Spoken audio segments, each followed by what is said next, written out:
morning, good afternoon, or good evening to my precious viewers. So happy that you've decided to join me on today. So, welcome to day 2 of chapter 8 of Daniel. Our daily application today is don't be so quick to build enemies when you are in a place of comfort or high status or position. It is better to build allies. That's Daniel 8, 4, 7, 24, and 25. Many years ago, I worked for a newspaper in South Central Los Angeles. In case you did not know, it was right in the middle of where the Rodney King riots broke out in 1992 as a result of the Rodney King police brutality incident. Even before the riots, it was a high crime area. It was during this era that I was working at the Los Angeles Sentinel newspaper. My car was extremely, temperamental.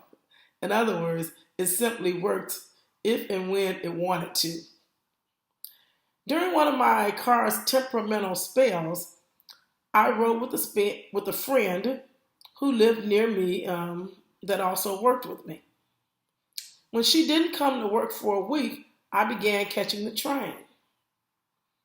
The walk from where I got off the train was only about 15 to 20 minutes or so.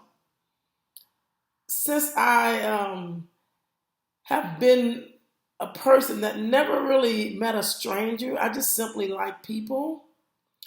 I conversed with the people who lived, worked, or just found themselves in my walking pathway to and from work, from the train to work. Since I was on my way to work,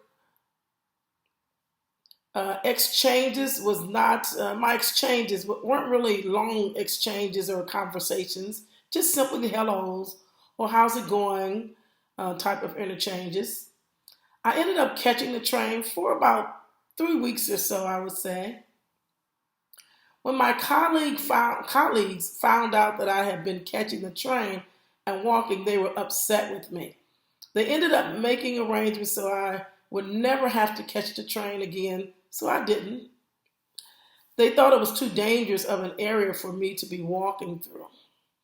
I was young and Miss Independent, so I thought it would be not really a big deal until my car was fixed, or I thought it was going to be fixed. Actually, I don't think I ever my car ever really ran again. I ended up purchasing another vehicle. Anyway, it was during this time that I was walking from the train that the incident occurred that I shared with my colleagues. This incident was what sparked concern about my catching the train and then walking to work. What happened on one of those days was that I was walking along, speaking to people as I usually did. There was a man who was always impeccably dressed, standing in or outside of a pretty fancy car. There were always people around him, women and men alike. In retrospect, I think he probably ran the neighborhood. He was at least some type of pimp or perhaps even a drug dealer. I don't know. I'm not sure what. At any rate, it really didn't matter to me. He was always nice to me. He called me Miss Thing, asking me how I was doing, how I was going at work when I would pass by him. Well, on that particular day, another man who I don't remember seeing before this day was approaching me. This man was surely a drug addict. You can just tell by looking at him. And I knew by his eyes that he was probably going to rob me, or at least try to rob me on that day. I just actually began to pray. Just as he reached me, the guy that is always so well-dressed shook his head, no. And this man did a complete turnaround and walked off just like that. Ooh, thank God for his mercies that are new every day. I have built an ally by simply acknowledging and speaking to someone as I passed every day. I built an ally by not trying but not even trying, by not judging. I did not know at the time, that this man would even think to try to protect me or anything else. Um, I did not do that walk from the train to work without speaking or acting like I was better than those in the neighborhood. You see, this actually helped me. That day, I believe God used him to spare me of being robbed or even worse. It really does matter how you treat people. It really does matter whether or not you will build allies with people, whether you're going up or whether you're going down. It doesn't matter. Build allies because you never know when you may need one of those allies. I hope you've enjoyed this little message. Thank you for tuning in, and don't forget to hit that subscribe button, that like button, and that share button.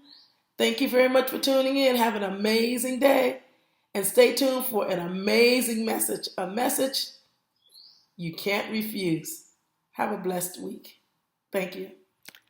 Hello. I'm back because I want to make an offer to you. As I was looking at my videos, I realized that there was something that I had not done. I was not offering you an opportunity, if you wanted to give your life to Jesus. You might already be saved. I don't know. But this is an opportunity if you haven't given your life to Jesus. This will be one of the most important things that you would ever do in your lifetime. This will become like a new birthday for you, a day that you were born of the Spirit. All you have to do is admit that you are a sinner. We've all sinned and fallen short of the glory of God. Just admit that. Jesus took our place when he died for us. So we don't have to operate under sin anymore. And believe in your heart that Jesus died on the cross for your sins. And that on the third day he rose. And then he ascended into heaven and left us the Holy Spirit. And then the last thing is just to simply confess with your mouth that Jesus Christ is Lord.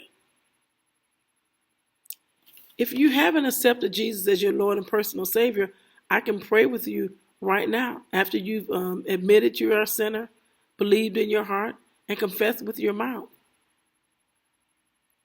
Most gracious Father, I pray right now, if there is anyone out there, someone who does not know you in the pardon of their sins, Father, I pray that you will open their hearts and their minds to know who you are.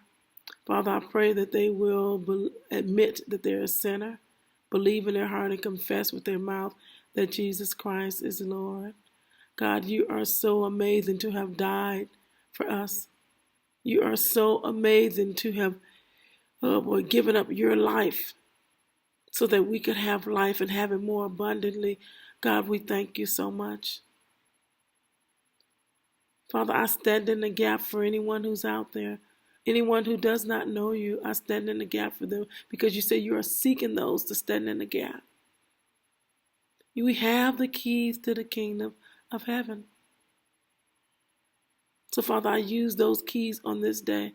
And anybody that's standing at the door, anybody who is knocking,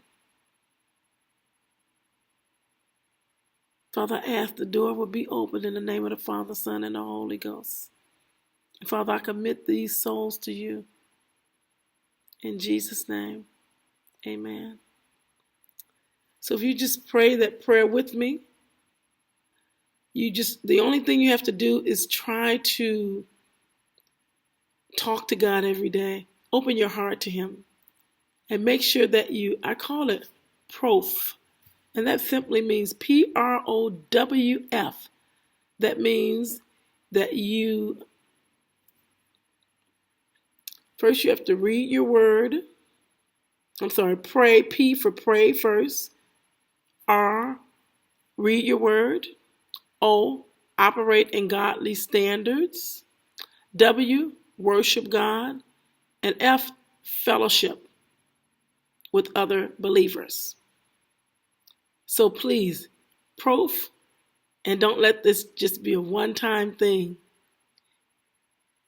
Live your life in abundance, the abundance that God has for all of us. And this is the great offer that I had for you. And I hope you have accepted it.